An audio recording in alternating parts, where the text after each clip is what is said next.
bonjour à toutes et à tous. Bienvenue à cette conférence sur financer votre création reprise d'entreprise. Donc, comme vous le voyez, je suis extrêmement bien entourée. Donc, je vais laisser mes partenaires se présenter les uns après les autres et on va commencer par les organismes d'aide. Alors, bonjour à tous. Moi, c'est Ange Ricardi et je travaille pour l'ADI. Bonjour à tous, Fabien Jacques. Pour France Active Savoie-Mont-Blanc, je suis co-directeur. Bonjour à tous, Cécile Oiselinck, je fais partie d'Initiative Savoir, attachée à la Chambre des métiers. Bonjour à tous, Alexandre Cotin, chargé de mission Réseau Initiative Savoie, côté Chambre de commerce et d'industrie. Bonjour à tous, Christian Pluche de Réseau Entreprendre Savoie, j'accompagne les porteurs de projets qui viennent nous rencontrer. Et là, on va passer au banquier. Bonjour à tous, Laurent de Brémalo, Caisse d'épargne Rhône-Alpes, marché des professionnels. Bonjour à tous, Maxime Brulin, directeur d'entité chez Banque Populaire, sur les agences d'Aix-les-Bains, Grésy et Belay. Bonjour à tous, Guillaume Charnet, directeur du CIC sur le bassin chambérien.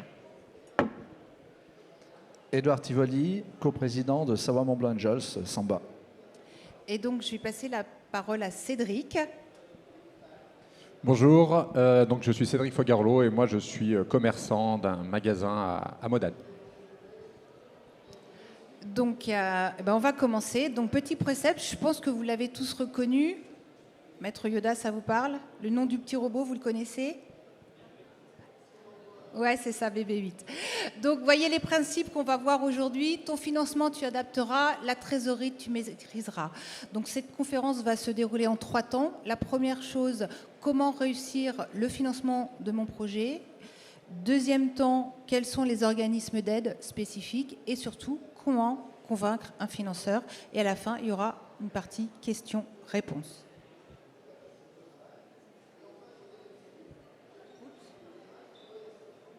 Alors, rappel du petit process sur la création de la reprise, le départ, c'est quand même un homme et une femme avec un projet, une idée, que ce soit de la création où on part de la feuille vierge ou de la reprise, où on va racheter une activité. Ça va passer aussi par la phase intermédiaire de changer de métier. Certes, il faut connaître son métier, son secteur d'activité, mais surtout devenir chef d'entreprise. On n'est pas chef d'entreprise, on le devient avec de multiples compétences. L'étape d'ensuite, c'est bien la construction de son projet avec son modèle économique, comment je vais gagner de l'argent, avec toute la partie études financières, études commerciales, donc qui va être traduit dans l'étude financière et la recherche de financement. Donc tout ce process, c'est vraiment, en tout cas jusqu'à la partie de l'étude financière, c'est vraiment toutes les étapes préalables aux démarches d'aller voir les organismes d'aide ou les banquiers.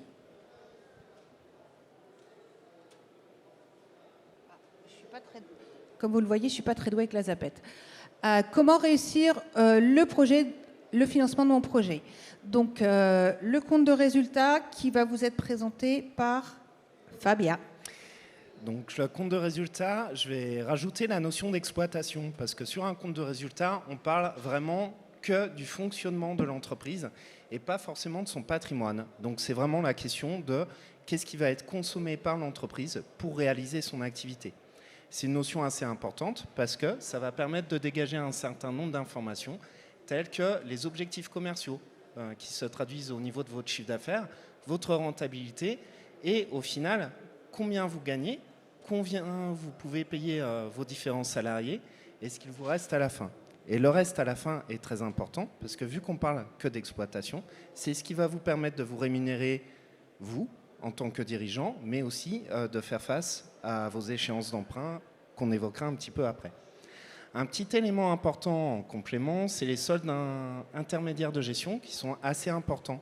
Ça permet de définir la cohérence financière et comptable de votre activité et c'est ce qui va nous permettre aussi de comparer la bonne viabilité de votre activité avec vos concurrents.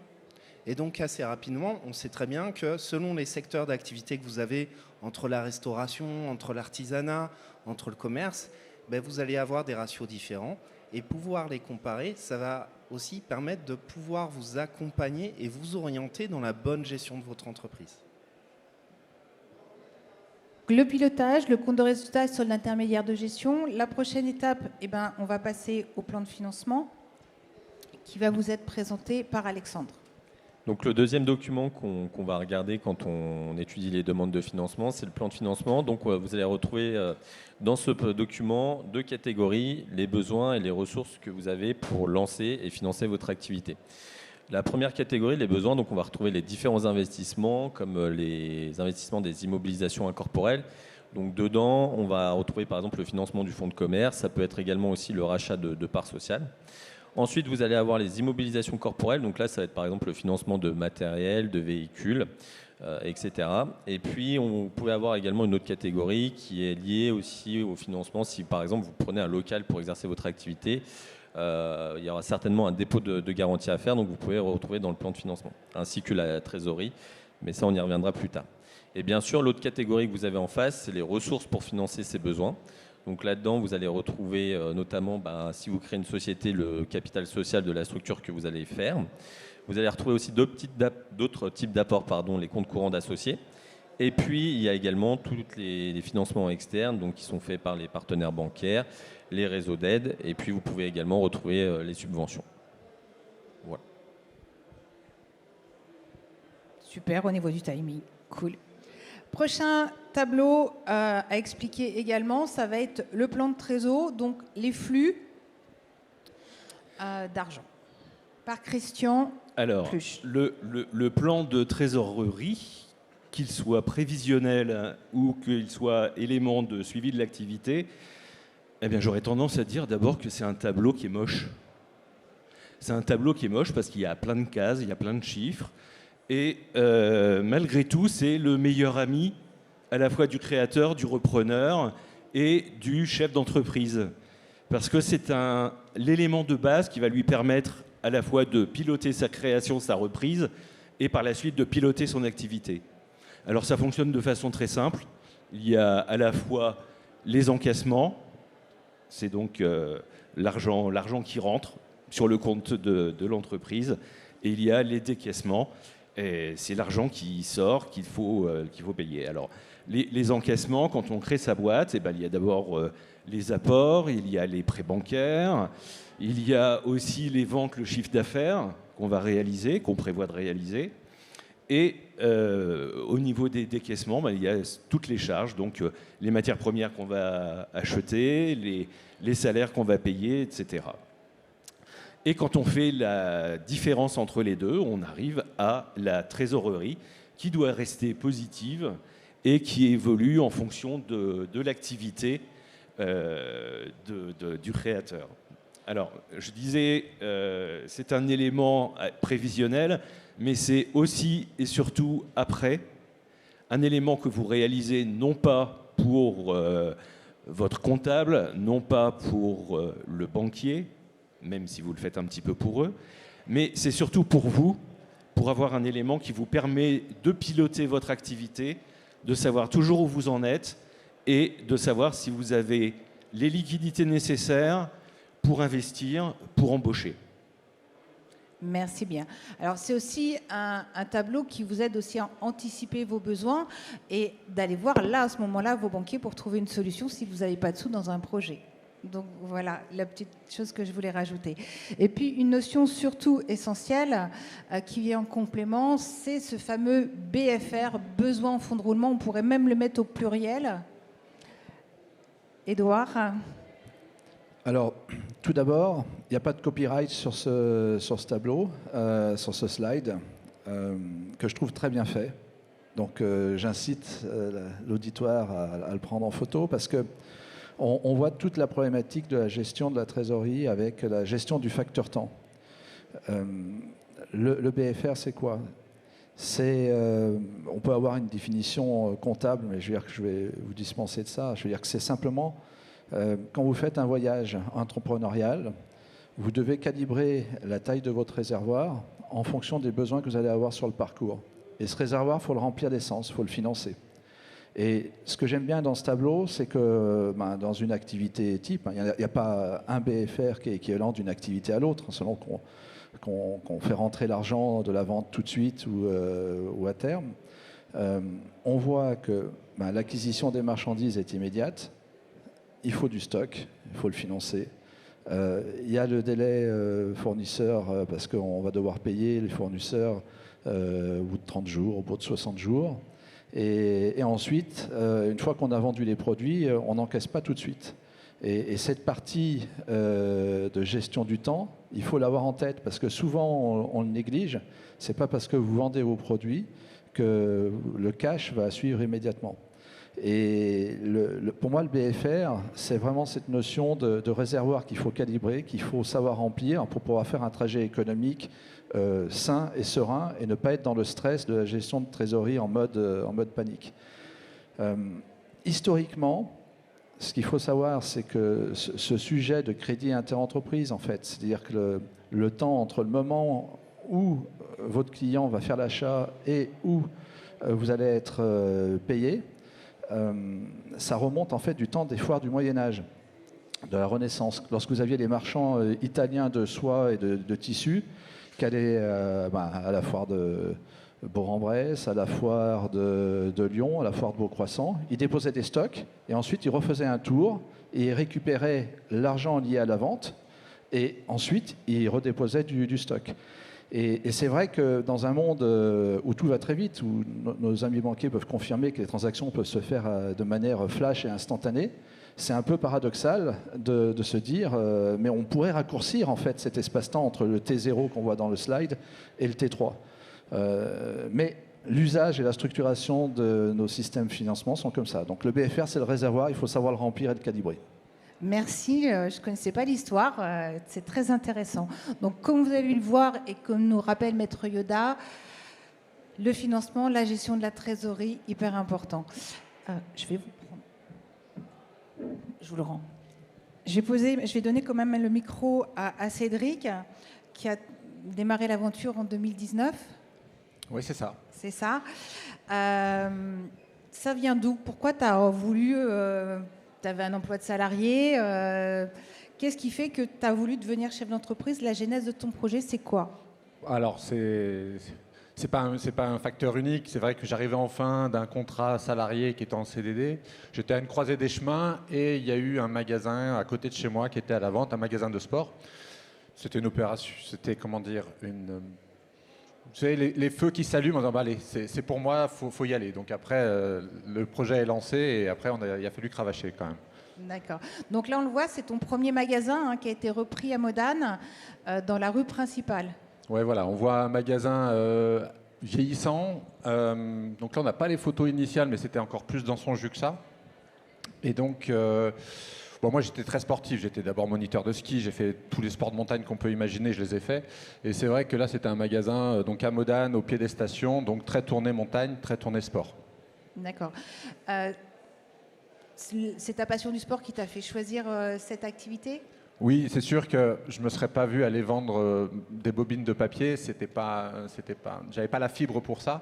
Donc c'est vrai qu'un magasin de sport là où je passe tout mon temps, c'était juste normal en fait. Et c'était quoi ta motivation, tes motivations à devenir chef d'entreprise? Je ne sais pas s'il y a une vraie motivation à être chef d'entreprise. J'ai envie de dire que j'avais envie depuis de nombreuses années d'être à mon compte, de plus avoir de dépendre d'un patron qui me donne des ordres. Et c'est vrai que c'est toujours en train de rechercher une idée, l'idée qui fera que ça va fonctionner. Et donc ça a été juste l'opportunité à ce moment-là. D'accord, c'est comme ça que ça a déclenché. Tu as connu l'opportunité de vente de ce magasin et c'est ce qui a déclenché la phase action de ton projet. C'est ça, ouais, complètement. Okay. Changer de métier, changer de vie, comment ça s'est passé pour toi? Alors déjà, il y a eu toute la phase d'organisation du montage du projet, ça a pris quand même quelques mois, je me souviens. Oui, j'avais un peu de temps devant moi puisque mon contrat se terminait en avril le 31 mars 2019 et donc je me suis mis sur le projet en septembre 2018. Donc on avait du temps devant nous déjà par rapport à rencontrer les vendeurs et puis de faire tout le process de montage du dossier et surtout et avant tout finalement de me rassurer. Puisque c'est vrai que j'avais une vie posée, je venais d'acheter une maison, donc il y avait quand même des éléments où il fallait quand même border un peu tout ça et s'assurer que je ne partais pas à l'aventure sans outils, j'ai envie de dire. D'accord. Ce que vous avez vu tout à l'heure dans le prévisionnel, ce sont les chiffres de Cédric qui nous a autorisé à les montrer. Tu l'as monté avec les chiffres du cédant, comme tu disais, mesurés, c'est bien ça? Oui, comme je dis, j'aime bien dormir la nuit, donc c'est vrai qu'on est parti des chiffres du vendeur qu'on a minimisés sur les 2 premières années en imaginant une progression en année 3. Donc c'est vrai que ça m'a permis donc, de me rassurer, d'être sûr de pouvoir dégager déjà un salaire, une rémunération, et puis de pouvoir aller voir les financeurs, pas avec un mode Superman, vous savez, je vais tout révolutionner, on va faire x2, et voilà. Donc c'était aussi se rassurer et rassurer également les partenaires financiers. D'accord, merci pour ton témoignage. Donc on va passer maintenant à la deuxième partie, quelles sont les aides spécifiques. Et donc, bon, vous voyez, on est nombreux sur scène. Donc pour s'y retrouver, un petit peu l'explication de texte, c'est aussi la raison d'être là aujourd'hui. Nous, notre rôle en tant que CCI de Savoie et en tant que conseiller création-reprise, c'est de vous orienter vers les bons interlocuteurs, bien évidemment de vous aider à préparer votre business plan avec la partie financière, mais surtout d'identifier les bons organismes d'aide qui vont pouvoir vous donner le petit coup de pouce qui va faire l'effet levier au niveau des banques. Et bien évidemment, avec ça, puisque vous allez chercher des aides, il vous faudra un apport personnel, sauf exception pour l'ADI qui vous expliquera son fonctionnement plutôt en phase de création. Alors, avant d'aller chercher des sous, il faut déjà en apporter. Et la première thématique, c'est l'apport personnel.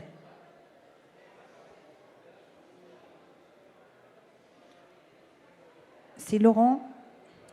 Ah, c'est moi. Ouais, je ne suis pas du matin, moi. Donc, il est 11h passé, Laurent. Eh ben, c'est le matin. On en reparle à 2h du mat ce soir. Si tu veux. Apport en numéraire. Apport en numéraire, c'est l'apport personnel que vous mettez en argent sonnant et trébuchant. Donc, c'est le fruit de vos économies. Ça peut être des aides familiales, mais je crois qu'on va en parler tout à l'heure. Donc, c'est celui-là qu'on voit dans 80% des cas, dans 90% même, dans les plans de financement, votre apport personnel, qui peut se décomposer en capital ou en compte courant d'associés. Après, on rentre un peu dans la technique, mais c'est votre expert comptable préféré pourra vous en parler. L'apport en industrie, comme son nom ne l'indique pas, c'est l'apport immatériel. Donc, si vous êtes une recette secrète, magique, qui permet, si vous êtes pâtissier, de faire un croissant extraordinaire, vous pouvez apporter cette recette en apport en industrie. Donc, pour schématiser, c'est le savoir-faire. L'apport en nature, c'est l'apport matériel. Donc, on le voit souvent dans l'artisanat. Si vous avez du matériel, vous êtes artisan et vous travaillez pour vous ou pour vos copains le dimanche, quelquefois, vous possédez de l'outillage que vous pouvez apporter à la société que vous créez. Et donc, du coup, c'est un apport en nature. Merci beaucoup. On va passer au premier dispositif qui est un dispositif très spécifique puisque c'est le seul qui vous permette d'avoir un emprunt sans apport personnel. Je laisse la parole à l'ADI. Alors exactement, donc l'ADI, c'est l'Association pour le droit à l'initiative économique. Comme ça a été expliqué très bien juste avant, nous on intervient seul, sans les banques. On vient en remplacement des banques pour des personnes qui ne seraient pas éligibles à un prêt bancaire classique. On finance tout type de besoins, la trésorerie, le stock, tout ce qui peut engendrer à l'activité. Voilà. On est sur du microcrédit parce qu'on va jusqu'à 12 000 €. Ensuite, il y a tous les collègues qui prennent la relève en fonction des besoins. On finance aussi des personnes qui sont interdits bancaires, fichiers bancaires, au RSA, demandeurs d'emploi. Voilà, on s'intéresse vraiment à cette typologie de personnes. On a mis un exemple de prêt. Alors, on a un taux qui est assez élevé. C'est important d'en parler. Mais c'est parce qu'on prend un facteur risque. C'est de l'argent qu'on emprunte aux banques pour refinancer des personnes. Donc, c'est ce qui explique le montant. Voilà. Donc, comme on le disait, on peut aller jusqu'à... Enfin, on a mis un petit exemple de 4 500 sur 30 mois. Voilà, on rembourse à peu près 180 € par mois. On finance le local, le stock, la trésorerie, les véhicules. Voilà. En tant qu'association, on est aussi mandaté par la région, par la France ou autre pour mettre à disposition des dispositifs de subvention qui peuvent exister, qu'on réabordera un peu plus tard. Voilà. Merci. Merci beaucoup. Donc, moi, en tant que conseiller, quand je vois des personnes et que je leur explique, ils me disent « Ah ouais, mais le taux, il est élevé. » Oui, ok, par rapport au prêt bancaire traditionnel, il est élevé. Mais c'est surtout le dispositif qui vous permet de commencer une activité. Vous n'avez pas beaucoup de besoins. Vous n'avez surtout pas... Voilà, votre circonstance fait que vous ne pouvez pas faire un emprunt bancaire traditionnel, et ce qui vous permet de basculer dans l'entrepreneuriat et de grandir après. Donc vraiment, l'ADI, c'est vraiment la première marche, et en tout cas, on ouvre la porte à l'entrepreneuriat à un plus grand nombre. Donc, autre moyen pour augmenter son apport personnel, c'est la Love Money qui vous est présentée par Maxime. Alors, la Love Money, donc, comme on l'énonçait auparavant, donc mon collègue de droite, ça peut constituer une partie de l'apport. La Love Money, ça va être tout ce qui va être l'aide que vous pouvez avoir en fait de vos amis, de vos parents, la famille. Donc on peut en distinguer deux types. Vous allez avoir les dons d'argent, donc qui donnent possibilité aussi au niveau des dons d'argent, c'est que vous pouvez avoir des abattements en fait fiscaux sur ces dons-là. Qui peuvent être intéressants. Vous avez aussi le don manuel, donc qui est limité à 31 KE, qui avait été installé par le gouvernement Sarkozy aussi, où vous pouvez faire appel pour éviter de payer une fiscalité sur ce don-là. Après, vous pouvez aussi solliciter auprès de votre entourage, donc amis, famille, ça va être les prêts d'argent. Les prêts d'argent, vous pouvez avoir deux types. Vous pouvez avoir un prêt d'argent qui va être... signé en fait sous seing privé, donc entre vous, une reconnaissance de dette, ou ça peut être aussi un acte notarié qui va être effectué. Il ne faut pas oublier aussi les possibilités que vous avez, c'est qu'il y a des souscriptions, des souscriptions au capital de société qui sont possibles aussi. Typiquement, si vous vous lancez vous créez une société, peu importe le type juridique, en fait, votre famille peut prendre des parts dans cette société et apporter aussi un apport numéraire, dont vous n'en aurez pas. Voilà. Merci bien. Autre organisme d'aide également qui intervient dans le financement de la création et de la reprise, France Active Savoie-Mont-Blanc. Donc France Active Savoie-Mont-Blanc, c'est une association qui intervient depuis 33 ans en Savoie et en Haute-Savoie. Et notre objectif, c'est de donner une utilité sociale aux financements qu'on va octroyer et qui vont avoir pour objectif de vous accompagner à l'obtention du prêt bancaire. Pourquoi l'obtention du prêt bancaire? Parce que ça permet de mieux accompagner l'entreprise ou la structure dans la durée. Et ça, c'est très important. Alors, notre utilité sociale, elle se découpe vraiment en deux aspects. Ça va être pour les personnes éloignées de l'emploi, donc demandeurs d'emploi, bénéficiaires de RSA, personnes en situation de handicap.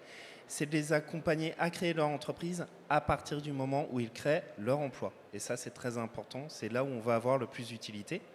On finance aussi les structures très engagées qui vont avoir des démarches de développement durable, des politiques de responsabilité sociale de l'entreprise, des actions fortes pour leurs bénéficiaires ou par rapport à leurs clients, mais aussi les structures de l'économie sociale et solidaire.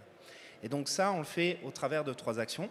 La première action, c'est de conseiller, vraiment de reprendre, de revoir la cohérence du projet depuis son origine jusqu'à sa réalisation. Et dans cette notion de conseil, il y a toute la discussion des besoins financiers. Et donc, on va discuter de ça avec le partenaire bancaire que vous avez identifié. Vient ensuite le financement qui a pour objectif de compléter vos apports, de sécuriser le partenaire bancaire. Et sécuriser le partenaire bancaire, c'est de la garantie sur du prêt bancaire professionnel. C'est aussi vous sécuriser vous. On sait très bien que créer une entreprise, c'est une part de risque. Vous mettez déjà beaucoup de votre temps, beaucoup de vos compétences, beaucoup de votre apport dans la réalisation de votre projet. Il faut aussi penser à vous protéger vous-même et mettre quelques limites aux risques que vous pouvez gérer.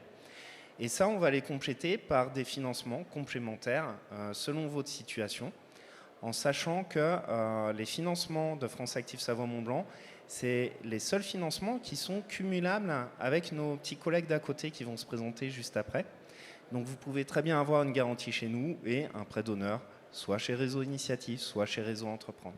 Donc ça, c'est un élément important. La connexion, c'est vous accompagner dans la durée. Et ça, c'est aussi très important. Merci beaucoup, Fabien. Autre moyen pour augmenter son apport personnel, ça va être les subventions qui vont vous être expliquées par Ange.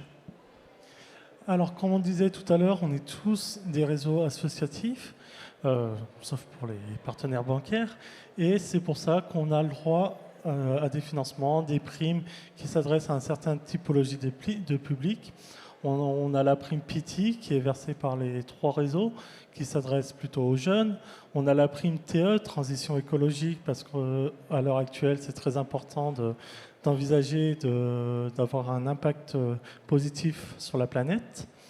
La prime agri-rurale, pareil, qui s'adresse à des personnes qui veulent créer une activité dans l'agriculture et la proximité. La GFIP, c'est une prime qui s'adresse plutôt aux personnes en situation de handicap. Voilà, donc en fonction de beaucoup de paramètres, il y a des possibilités d'avoir ces primes, ces subventions. Donc c'est là où aussi c'est important de se renseigner auprès de tous les partenaires associatifs pour savoir si vous êtes oui ou non éligible à un dispositif qui pourrait exister. Voilà, donc une subvention, c'est un don d'argent. Hein. Vous ne le remboursez pas, contrairement aux autres organismes d'aide. Je vais laisser maintenant la parole à Cécile du réseau Initiative. Donc, Initiative Savoie, c'est un réseau associatif, donc il y a essentiellement 2 cœurs de mission qui sont le financement et l'accompagnement en création et reprise d'entreprise. Donc au niveau du financement, donc c'est la première mission du réseau. Donc Initiative va financer des primo-créateurs et repreneurs qui donc du coup créent ou reprennent une entreprise et qui seront à 100% dans leur projet de création ou de reprise. Ce financement, il va se faire sous la forme d'un prêt d'honneur. Donc un prêt d'honneur, c'est un prêt personnel à taux zéro. Donc il va aussi intervenir forcément en complément d'un prêt bancaire. Donc le but d'Initiative, c'est vraiment de faire effet de levier auprès de la banque afin donc du coup que l'entrepreneur puisse obtenir son prêt bancaire. Donc notamment, on va renforcer l'apport de l'entrepreneur. Donc en termes de montant, donc on va l'établir avec la règle en général de 1 pour 10, c'est-à-dire que pour 1 euro prêté par Initiative, la banque va en prêter 10 fois plus. Et puis après, on a un montant maximum de 10 000 euros.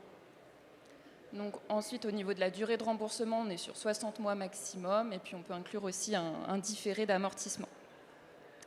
Donc pour obtenir ce prêt d'honneur, donc la demande, elle se fait auprès des chargés de mission Initiative Savoie. Les chargés de mission vont étudier le projet, monter le dossier, et puis préparer aussi l'entrepreneur à passer devant un comité d'agrément. Donc la spécificité, donc du coup, c'est que les porteurs de projets vont défendre leur projet devant un comité. Donc c'est un comité qui est composé de bénévoles de l'association Initiative Savoie. Donc du coup, c'est eux qui vont décider si oui ou non prêt d'honneur il y aura.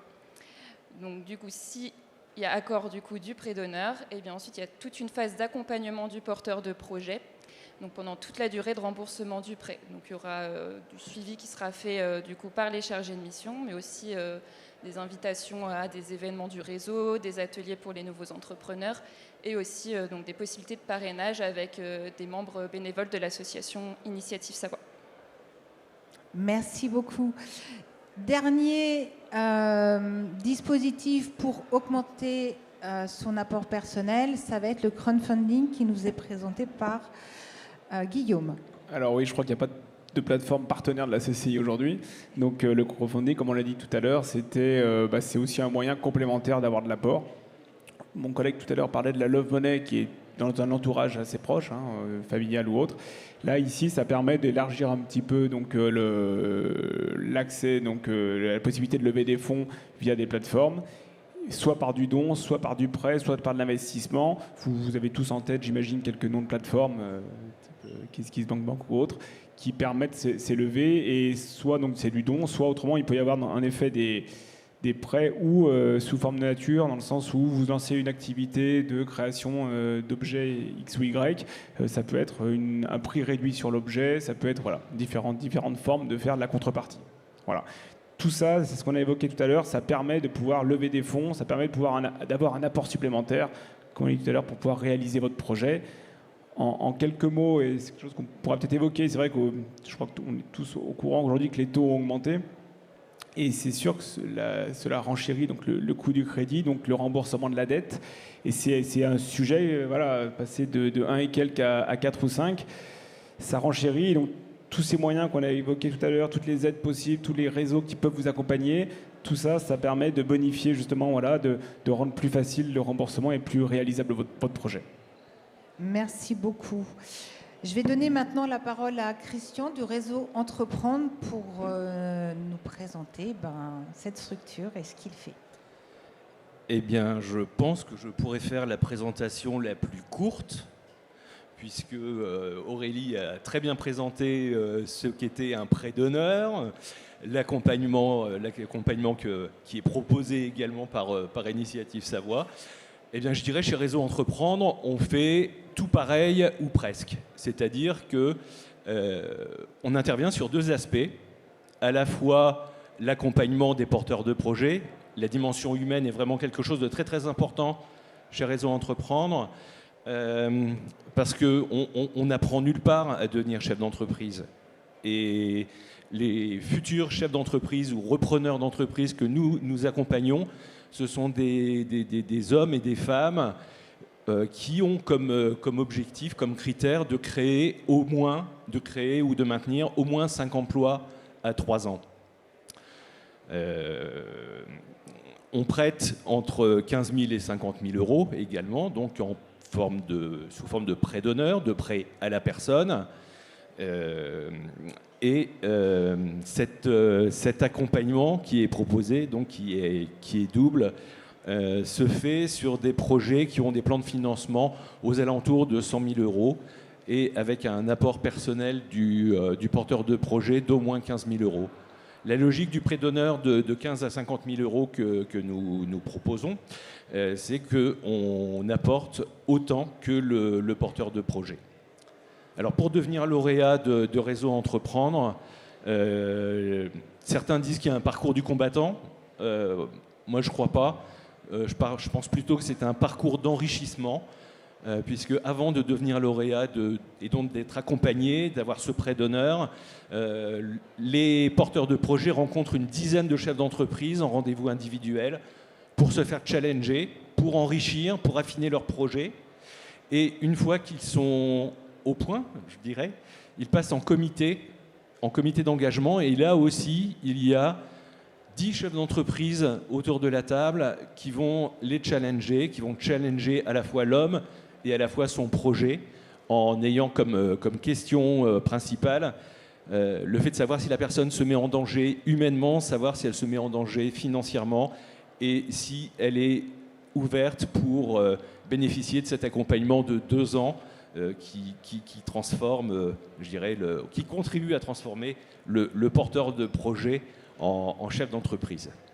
Merci beaucoup. On va terminer maintenant avec Édouard de Samba qui va nous expliquer ce que vous faites exactement et pour qui. Alors, ne prenez pas peur en regardant ce slide. Samba, c'est pas de la danse. C'est l'acronyme de Savoie Mont Blanc Angels. Savoie Mont Blanc Angels, c'est quoi? C'est une association loi 1901 reconnue d'intérêt général que j'ai la chance de présider depuis juillet 2022. On a 158 membres qui sont bénévoles comme moi, qui sont au service des porteurs de projets. La vocation de Samba, c'est sur la Savoie et la Haute-Savoie d'être un vivier d'investisseurs, donc d'associés potentiels pour des porteurs de projets. Les dossiers de porteurs de projets font l'objet d'une sélection extrêmement stricte par un comité. Pour vous donner un exemple, sur 108 projets l'année dernière, il y en a un peu moins d'une dizaine qui ont été retenus. Mais l'investissement par nos membres direct dans une société, c'est-à-dire les accepter comme associés pour les porteurs de projets, est un succès pour le porteur, mais un refus d'investissement est également créateur de valeur. Parce que derrière, soit on va l'orienter vers un réseau plus adapté, soit on va l'aider à avancer sur son projet pour le finaliser, le peaufiner et le renforcer. Et souvent, le non est le début du oui, donc il ne faut pas s'arrêter sur les statistiques. Nous, notre typologie, c'est quoi? C'est d'être prêt à investir en capital dans des sociétés qui peuvent avoir une traction commerciale légère ou plus développée. Donc ça, c'est vraiment le cœur d'activité. Et on a également un outil qui permet d'investir dans des structures beaucoup plus matures, qui ont déjà 4 ans d'activité et 2 années de justification d'une rentabilité. Alors, tout ça, ça s'apprécie subjectivement. D'un point de vue pratique, on reste associé entre 5 et 7 ans. Donc ça veut dire qu'à un moment donné, il faut gérer notre sortie au bout de 7 ans. En point de vue statistique, il faut avoir conscience que la notion de business angel ou d'investisseur de proximité, elle est exigeante et bienveillante. C'est-à-dire que nous, lorsqu'on investit, on sait qu'en Savoie, on a un dossier d'investissement sur 2 où on va perdre notre investissement. Ça, on le sait et on est prêt à l'assumer. Au niveau national, c'est 8 dossiers sur 10 où l'investissement est perdu. Donc, le degré d'exigence, c'est pas pour embêter le porteur de projet, c'est vraiment pour créer de la valeur. Donc, on est ravis de pouvoir investir, mais on est également ravis de pouvoir aider les porteurs de projets à peaufiner leur projet lorsqu'on leur dit non. Merci beaucoup. Alors souvent, ça fait un petit peu peur, effectivement, sachant que si je ne me trompe pas, vous êtes toujours minoritaire, bien évidemment, dans cet investissement au niveau du capital. On est minoritaire, on n'est pas dirigeant au sens légal du terme, donc c'est-à-dire qu'on n'a pas de mandat de direction générale, on n'a pas de mandat d'administrateur. On exige ou on demande, parce que exiger c'est un terme qui ne veut rien dire, de pouvoir avoir un reporting régulier, donc d'être dans ce qu'on appelle un comité de suivi ou un comité de pilotage qui est à la main du porteur de projet, à la main du dirigeant, parce qu'au final, c'est lui qui investit son argent, son temps et qui prend le risque entrepreneurial. Nous, on l'accompagne, c'est tout. Merci beaucoup. Alors Cédric, pour toi, comment ça s'est passé les financements ? C'est vrai que je vais reprendre un petit peu le bâton de pèlerin parce que c'est un peu ça quand vous avez votre projet en tête, que vous travaillez avec votre expert comptable à faire un prévisionnel à 5 ans pour voir ces choses-là. Derrière, je me suis rapproché de 2 organismes, la CCI et puis alors à l'époque c'était appelé Maurienne Expansion, aujourd'hui maintenant c'est Rhône-Alpes Développement, quelque chose comme ça. Oui. Voilà. En fait, ce qui était très intéressant avec ces organismes, ça a été en fait de confronter notre projet, mon projet, à la réalité économique avec des personnes qui savent de quoi elles parlent et également de participer à des comités d'évaluation, donc avec des chefs d'entreprise autour de la table et qui viennent vous poser les bonnes questions, appuyer là où ça pourrait faire mal ou pas, et de pouvoir avancer et de mûrir son projet là-dessus. Donc c'est à ce moment-là qu'on s'est rencontrés, qu'on a fait un accompagnement qui s'appelle Je lance mon projet, qui est un accompagnement individuel qui peut aller jusqu'à 10 heures et qui est pris en charge par la région Auvergne-Rhône-Alpes, des fonds européens et la CCI. Donc tu en as bénéficié, notamment dans l'exercice du pitch qu'on demande lors du passage au comité, puisque si je me souviens bien, tu as eu un emprunt d'honneur, un prêt d'honneur de 10 000 euros sur initiative et une garantie France Active Savoie-Mont-Blanc sur l'emprunt bancaire. Donc raconte-nous un peu ce que c'est le pitch, à quoi ça sert et comment toi ça t'a servi à la fois sur le comité mais aussi au niveau des banquiers. Alors, comme je disais, ça sert à mûrir son projet, à être dans la réalité économique du terrain et pas seul chez soi à imaginer la chose. Et derrière, ça assoit et ça crédibilise votre démarche. C'est-à-dire que derrière, quand on va voir les banquiers et qu'on dit, ben voilà, on a la région qui nous suit, ça vous crédibilise et ça vous donne un peu plus de poids. Parce que c'est vrai que le banquier, lorsqu'il va étudier votre dossier, il y a déjà 10 chefs d'entreprise qui ont étudié votre dossier et qui ont en soi validé la démarche. Donc c'est vrai que ça rend la tâche un peu plus simple lorsqu'on va voir les organismes bancaires. Juste par rapport à cet exercice de pitcher, c'est-à-dire de raconter son projet en moins de 10 minutes, c'est quand même quelque chose de particulier et c'est là où vous allez vendre votre projet. comment ça s'est passé pour toi devant le comité? Moi, j'étais pas présente. Est-ce que tu as des souvenirs de ce qui s'est passé ce jour-là? Je l'ai fait plusieurs fois en fait, puisqu'il y a eu la fois avec la CCI où c'est quelque part un examen blanc, on va le dire comme ça. Donc tu avais fait le crash test à l'époque. C'est ça, exactement. Voilà. Et puis ensuite, lorsqu'on se retrouve là pour le grand oral, j'ai envie de dire, c'est votre projet. Donc c'est vrai que ça peut partir du cœur, même si on va aussi amener beaucoup de pragmatisme. Et c'est important d'être pragmatique à un moment donné, de sortir du côté émotionnel pour être dans la réalité. Mais néanmoins, c'est votre projet. Donc c'est vrai que d'en parler avec passion, c'est important, puisque derrière, c'est vous qui allez devoir le porter et le vivre au quotidien. Merci beaucoup, Cédric. On va passer maintenant à la dernière partie, comment convaincre un financeur. Donc je vais donner la parole à Laurent pour nous expliquer les principes du financement bancaire.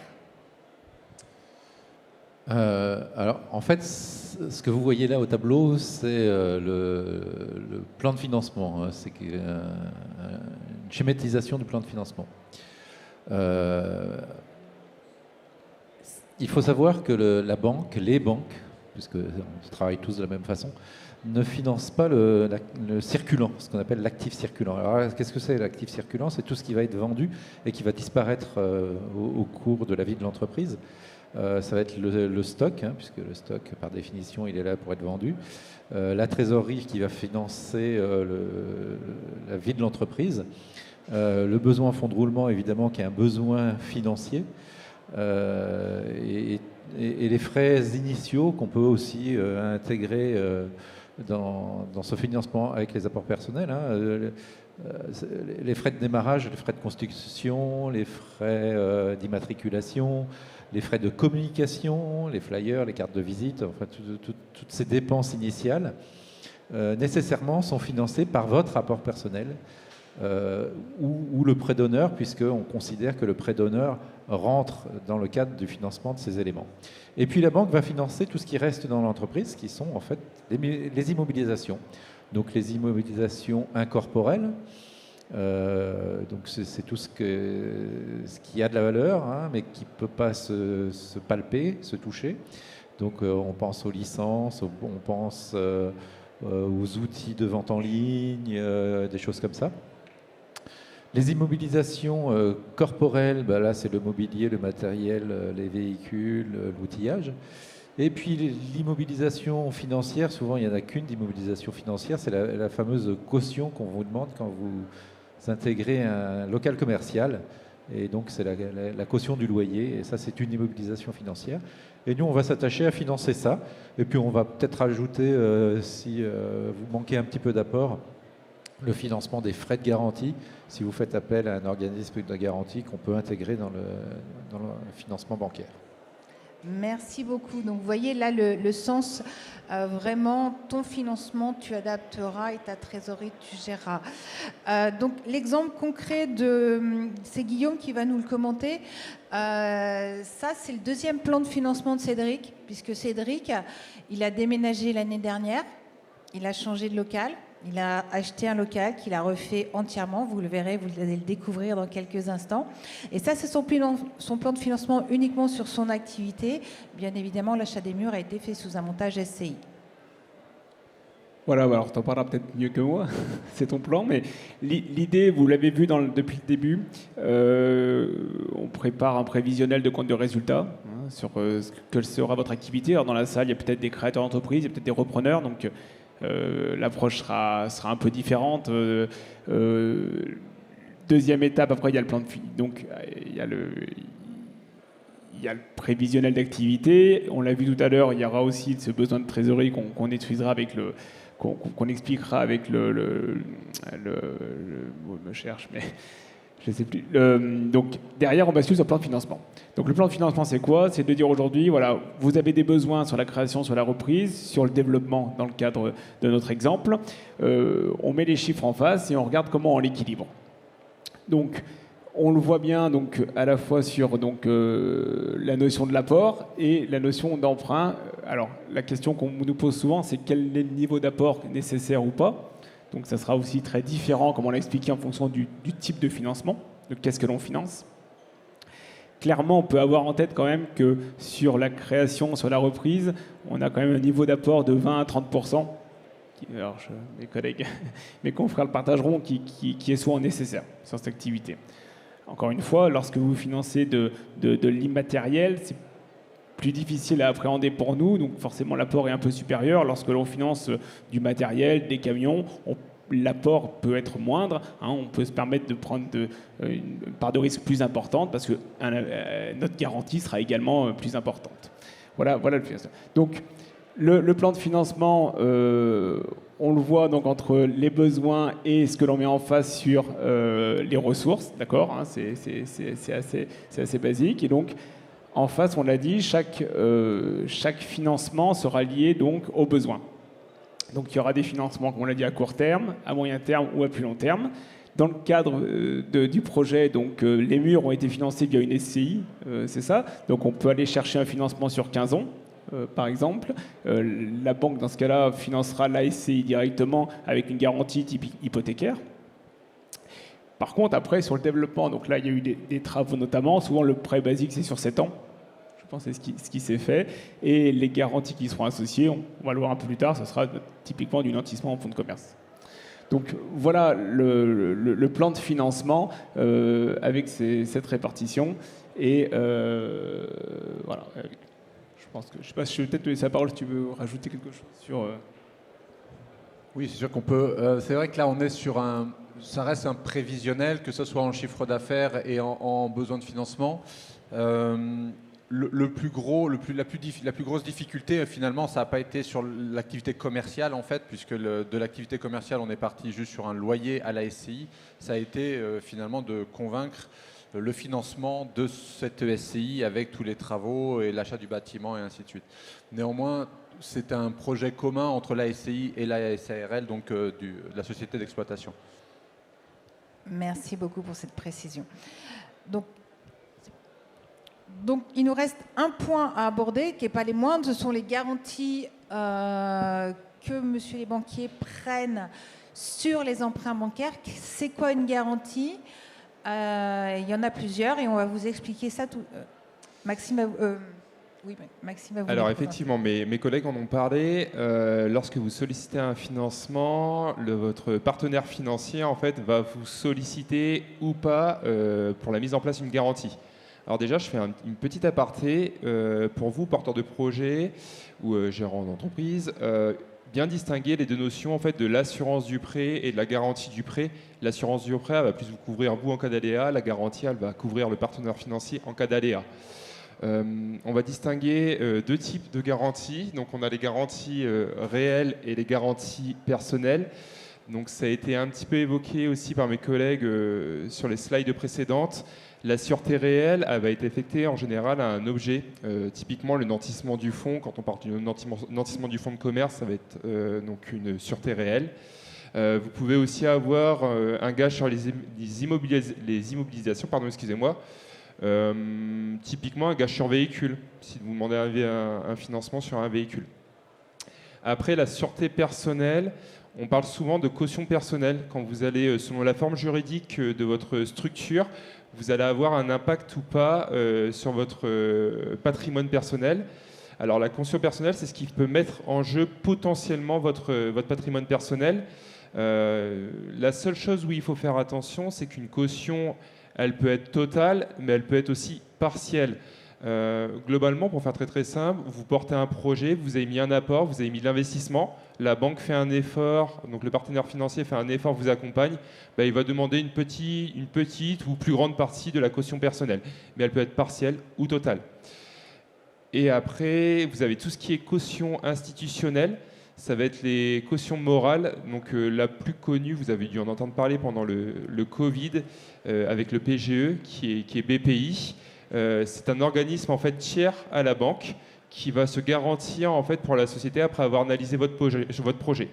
Le pourcentage d'intervention de BPI, il va être de différents types selon le type de financement que vous sollicitez. Si vous êtes sur une création ex nihilo, vous créez la société. Si vous êtes dans un cadre de transmission ou un cadre de développement de l'entreprise. Donc le pourcentage d'intervention sera différent. Et il sera peut-être sollicité par BPI, s'ils interviennent par exemple à 70%, d'avoir une caution personnelle à hauteur de 30%. Voilà, donc ça c'est une possibilité. Et après, vous pouvez avoir certaines spécificités aussi sur des organismes bancaires en fait, qui ont leur propre organisme de garantie en interne. Juste alors en complément, comme tu disais, c'est vrai que lorsqu'il y a notamment BPI en partenaire, alors ça vous permet d'être moins exposé, hein, comme il expliquait, d'être par exemple seulement à 30% s'il y a une caution qui est demandée. Par contre, ça a un coût qu'il faudra bien intégrer dans le plan de financement et notamment dans le besoin en fonds de roulement. Est-ce que c'est le nerf de la guerre où on en a parlé? C'est aujourd'hui, notamment actuellement, c'est compliqué d'avoir un prévisionnel et d'avoir un prévisionnel. Voilà, un prévisionnel, c'est un prévisionnel. Hein, bien sûr, il sera jamais réalisé. Et voilà. Donc, par contre, il faut essayer de sécuriser au maximum. Et c'est cette notion de fonds de roulement à maîtriser. Et ce type parfois, on voit passer des prévisionnels où ce type de coûts ne sont pas intégrés. Et c'est vrai qu'un coût BPI peut être plusieurs milliers d'euros. Et il ne faut pas que ça prenne sur ce fonds de roulement qui a été prévu pour autre chose. Donc il y a des garanties aussi très spécifiques sur France Active Savoie-Mont-Blanc. Est-ce que tu peux nous en parler, s'il te plaît, Fabien ? En une minute. Une minute. Les garanties France Active ont vraiment cet objectif d'utilité sociale. Donc on va faire des garanties qui sont spécifiques pour les entrepreneurs, pour les protéger eux. Ça veut dire que, par exemple, Maxime parlait d'avoir des garanties partielles. Nous, quand on va intervenir, l'objectif, c'est de limiter ces garanties partielles, voire de ne pas en avoir du tout.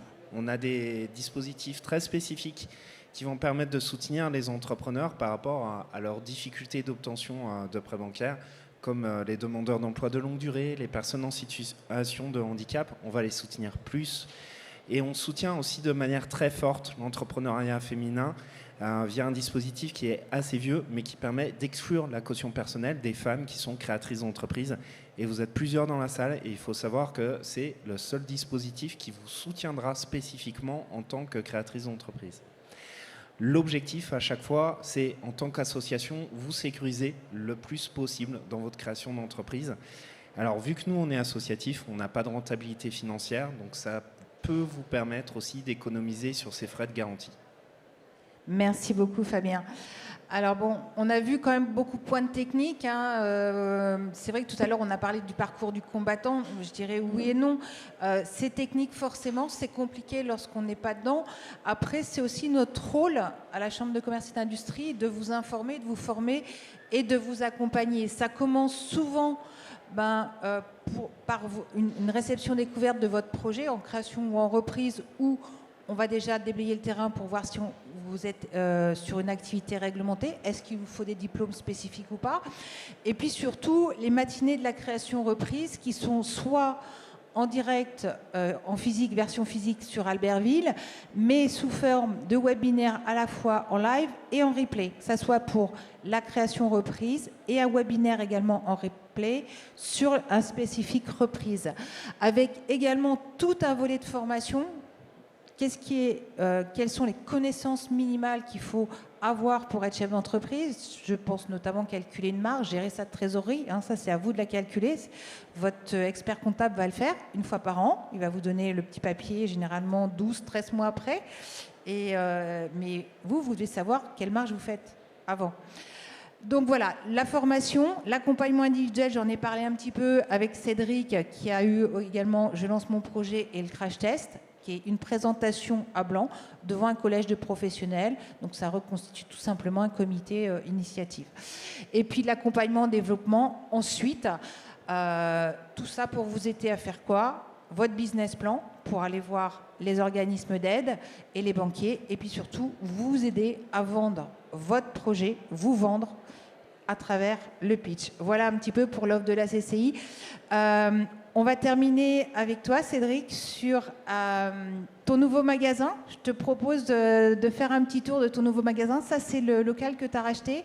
Ouais, c'est ça. Au fond du parking, là, le local béton là, qu'on voit, ça a été le bâtiment que j'ai racheté et qu'on a tout transformé. En fait, c'était une coque vide, béton, mais coque vide. Donc, il a fallu l'équiper, la structurer, donc avec un architecte à faire les plans, trouver les entreprises. Donc c'est vrai que ça a été un long parcours. Ça s'avait pas forcément vécu dans la douleur, mais c'est vrai qu'il n'a pas fallu lâcher du tout à aucun moment. Donc c'est vrai que ça a été...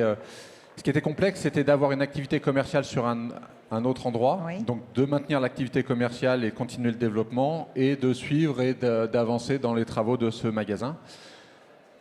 On est passé d'un local en centre-ville de 220 mètres carrés à un local là en entrée de ville à 500 mètres carrés avec un parking devant, avec une visibilité accrue.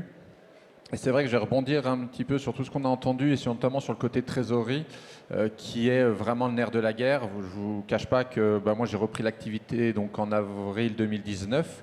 Oui. Un an après, on avait notre ami Covid qui arrivait, donc il a fallu composer avec tout ça. Et c'est vrai que la Trésor, c'est l'outil de pilotage du quotidien pour savoir où est-ce qu'on en est et vers où on va. Voilà. Donc ouais. C'est vrai que c'était vraiment un baromètre qui permettait de dire je suis au-dessus, je suis en dessous, et comment on pilote. Surtout que là, le déménagement, il a fallu augmenter le stock. Comment tu as fait pour le financer ? Eh ben, on les a financés en fonds propres. En fait, on a eu, donc on a fait un prévisionnel, prévisionnel que vous avez vu tout à l'heure, avec un estimatif d'augmentation de chiffre d'affaires et avec un stock que je n'augmentais pas. Donc finalement, le chiffre d'affaires a beaucoup plus augmenté que ce qui était prévu, mais le stock aussi a augmenté en adéquation. Et au final, on se retrouve en fait sur les bases prévues de trésorerie. Donc, donc en fait, on a financé le stock sur les fonds propres. D'accord. En termes de chiffre d'affaires, je crois que tu as un peu explosé, si j'ai bien compris. On a 3 ans d'avance. Ok, super. Voilà, on a 3 ans d'avance sur le chiffre d'affaires. Et puis surtout, la spécificité de ce magasin, pour conclure là-dessus, c'est que forcément, le chiffre d'affaires, il a explosé, mais il a explosé pourquoi ? Parce qu'il a changé d'emplacement, il est plus accessible, on a vu plus de parking, on a vu une offre qui est augmentée. Oui, c'est un ensemble de choses, c'est-à-dire qu'aujourd'hui, comme je l'ai dit, c'est vrai qu'on a un parking devant, chose qu'on n'avait pas, on a une visibilité accrue puisqu'on est perpendiculaire à l'axe de circulation et en sortie de rond-point, donc de fait, on nous voit. Et c'est vrai qu'il a fallu aussi augmenter le stock, l'offre, de manière à être attractif et à justifier que nos clients s'arrêtent et passent du temps dans le magasin. Merci beaucoup pour ton témoignage. Écoutez, la conférence s'arrête maintenant, en tout cas pour nous de parler. On va vous laisser la parole. Est-ce qu'il y a des questions ? Et on est là pour y répondre. On a quelques instants pour y répondre. Je peux descendre, donner un micro, c'est pas un problème. Il n'y a pas de questions ? On a été super clair à ce point-là ? Hop, oui. Alors, attention. Hop. Bonjour. Moi, je voulais savoir sur le crowdfunding, vous en avez parlé tout à l'heure. On ne voit pas énormément de contrepartie, en fait. Du moment qu'on s'inscrit sur leur site et qu'on présente, qu'est-ce qui est demandé en contrepartie ? Qu'est-ce qui est demandé en retour ? C'est vrai qu'on n'a pas de plateforme ici représentative, mais c'est vrai que ça dépend de chaque projet. Ça va dépendre vraiment de chaque, justement, de chaque établissement en fait, de crowdfunding. En fait, vous pouvez avoir différentes demandes. Après, dans l'idéal, par rapport au crowdfunding, c'est s'adresser directement aux établissements, en fait. Voir le développement, comment ils abordent les choses. Après, c'est vrai qu'il n'y a pas de spécialiste là. Je ne pourrais pas vous apporter de réponse spécifique. En fait, quand vous êtes créateur d'entreprise, si vous n'avez pas suffisamment d'apport personnel, vous avez une solution qui s'appelle le crowdfunding. Dans 80% des cas, c'est de la prévente. Hein. Voilà. La donation, c'est bien gentil, mais c'est plus trop le moment. Les gens sont plutôt à se serrer la ceinture plutôt que d'aller donner de l'argent par idéologie. Surtout pour une entreprise commerciale dont ils n'auront pas les résultats. Donc c'est souvent de la prévente, de la précommande, et ce qui vous permet d'avoir de l'argent pour justement aller faire sous-traiter une fabrication ou faire de la recherche-développement ou des choses comme ça. Merci. Est-ce qu'il y a une autre question ? N'hésitez pas. Hein. C'est juste un micro. Non, c'est beau pour tout le monde ? Écoutez, moi, ce que je vous propose maintenant, c'est de clôturer cette conférence. Et surtout, moi, je vous invite à venir nous rejoindre sur le stand de la CCI qui est juste en face de moi, c'est-à-dire derrière vous, pour avoir un rendez-vous individuel, soit avec les banquiers ou les organismes d'aide, de façon normalement, vous devriez avoir identifié ceux qui peuvent vous intéresser, vous suivre dans votre projet. Au cas où, venez nous voir, on va vous rediriger. Et également sur le stand de Samba qui est dans le hall C22, il me semble. Voilà, venez nous voir, on va faire un rendez-vous individuel, répondre à vos questions en direct. Et puis, merci d'être là, à bientôt. Et surtout, informez-vous, formez-vous et faites-vous accompagner, ce qui reste vraiment les clés de réussite de votre projet. Merci à tous les intervenants, surtout à Cédric et à tous.